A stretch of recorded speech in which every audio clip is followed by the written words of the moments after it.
It's been a while since our last dev diary, as all of our focus has been on finishing the game. With the release of Hellblade: Senua's Sacrifice now imminent, this will be our last dev diary before launch.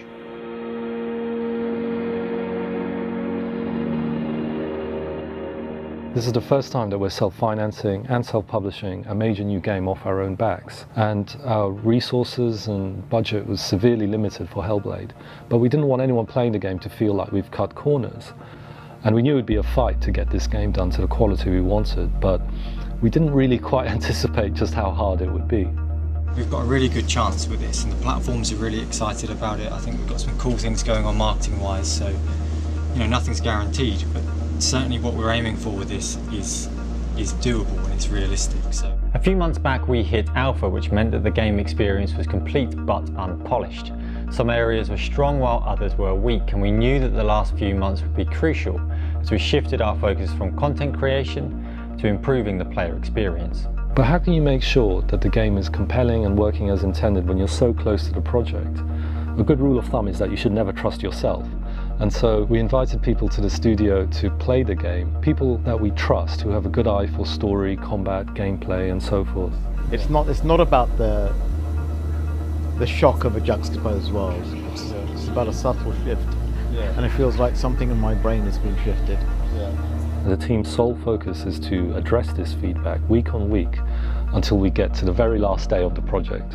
This includes combat playtesting, where we test gameplay mechanics and difficulty with a mix of Ninja Theory staff from other projects, friends within the industry and expert players from the gaming community that we trust, people like Saw Dash. We took all of their feedback and added it to the mountain of things that we knew that we wanted to do to the game. So it's not about getting 100 people to play test a game and then gathering massive amounts of data and stuff like that. This is a game about the experience, so it's focusing on the quality of the experience. You do what it takes to make the game better, regardless of what your plan or schedule says, and it requires intense focus and concentration from every team member. Nothing is off the cards. If we need new attacks or enemy behaviors, we make them. If we need to reshoot scenes, we get the actors back in, get back on set and shoot them.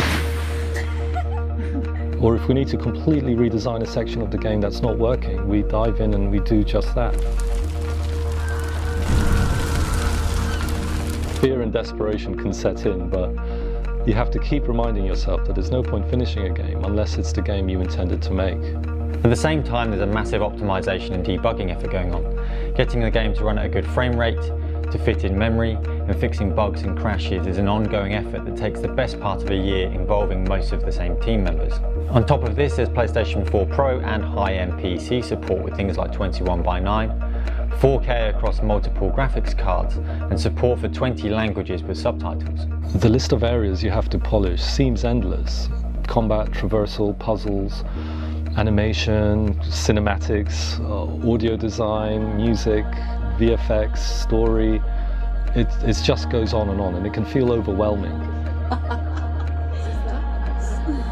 But you have to keep your cool, focus on one area, polish it, move on to the next, focus, polish, and you just keep going until you just can't go anymore.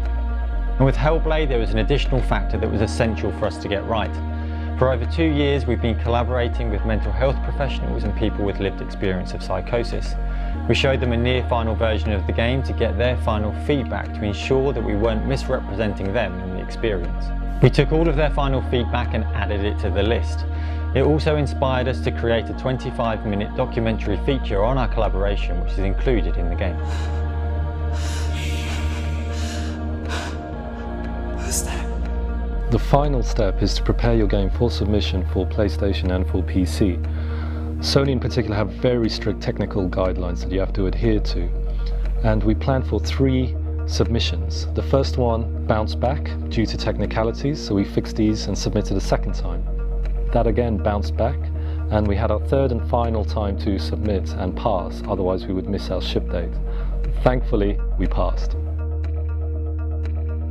We hope to prove that the industry still has room for developers like us, who want to make smaller, more creatively driven high-end games in genres that AAA publishers have abandoned.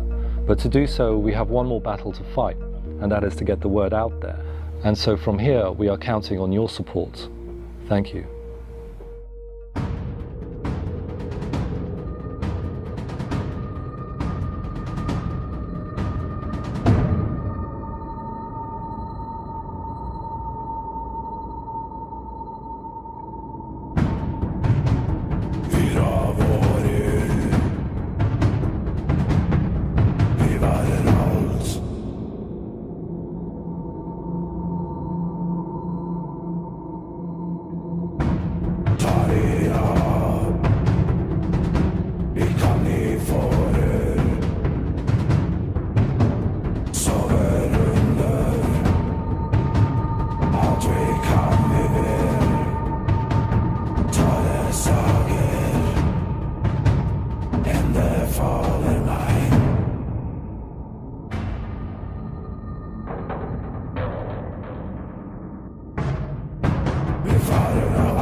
It's been a fun ride.